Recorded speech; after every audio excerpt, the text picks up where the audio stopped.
ऐसी ऐसी जो मैंने कमोडिटीज में तेजी देख रहा हूँ, ये मैंने 20 साल में नहीं देखी। और अगर मैं उसकी तुलना करूं तो स्टेट बैंक का जो भाव होना चाहिए as the largest lender, corporate lender, it should be 650. So I think PSU banks are grossly they're going to be such big outperformers के the small and mid cap banks is where the real money is. इस quarter में जितनी provisioning है सब हो जाएगी. The right backs will be immense. Jindal steel ने पैसा दे दिया, टाटा स्टील रिड्यूस कर रही है, तो आपको मैं कहता हूँ एक सिप कीजिए bank of Baroda, can bank और पीएनबी. टारगेट रखिए बैंक ऑफ बड़ौदा 140 रुपए, कैन बैंक का 240 रुपए और पीएनबी 70 से 75 रुपए. This is the type of target you'll see. अब शायद रिजल्ट्स समझ चुके हैं, क्या दो चीजें हैं जो आपको पसंद आई? शैल जी देखिए, रिजल्ट आते ही जब करीब 380 के आसपास तक प्राइस गिरा था, तभी हमने यही कहा था कि नतीजे दरअसल अच्छे हैं और बाउंस आएगा.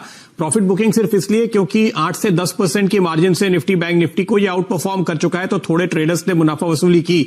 लेकिन अब जो आंकड़े समझ में आ रहे हैं बाजार को, पहली बात तो यह कि जो नए एनपीएज हुए हैं या ग्रॉस एनपीए में जो बढ़ोतरी हुई है वो हमारे अनुमान से काफी कम है, और इस वजह से ग्रॉस एनपीए का जो आंकड़ा है वो हम कम होने की उम्मीद तो कर रहे थे, लेकिन हमारा अनुमान 5.1 था, ये 5 के भी नीचे आ गया है.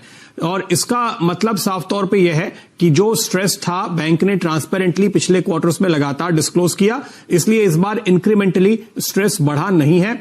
ये एक अच्छी बात. दूसरी बात आप देखिए कि प्रोविजनिंग दरअसल घटी है. इसका मतलब है कि इनफ प्रोविजनिंग हो चुकी है, और इस बार नेट एनपीए में आपको गिरावट देखने को मिल रही है प्रोविजनिंग कम होने के साथ साथ. तो आप अगले क्वार्टर्स के लिए जब यहां पे एक अंदाजा लगाएंगे कि प्रोविजनिंग कितनी होगी, तो वो भी काफी काबू में नजर आएगी. नेट एनपीए 1.5 पे आ गए हैं.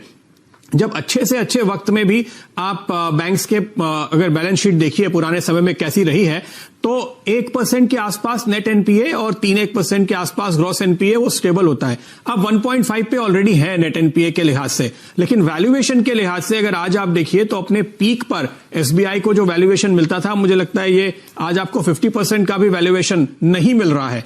तो अब जब लोगों को ये नतीजा समझ में आ रहा है, तो उम्मीद ये करनी चाहिए कि एनालिस्ट, जब अभी थोड़ी देर बाद प्रेस कॉन्फ्रेंस होगी और फिर शाम को एनालिस्ट कॉल होगी, उसके बाद जो रिपोर्ट्स आएंगी वो पॉजिटिव होंगी. अपग्रेड्स की उम्मीद आप कर सकते हैं अर्निंग्स में भी और साथ ही साथ टारगेट्स में भी. सिर्फ एक छोटी सी बात है, पिछले क्वार्टर और इस क्वार्टर में जो फर्क आया है, एक एनालिस्ट ने मुझे ये कहा कि जो ग्रोथ का अनुमान है ओवरऑल इकोनॉमी के लिए, चूंकि वो 1 से 2 क्वार्टर आगे जा रहा है, तो आप शायद ज्यादा बड़ा इजाफा थर्ड और फोर्थ क्वार्टर या फिर अगले साल के लिए देखेंगे.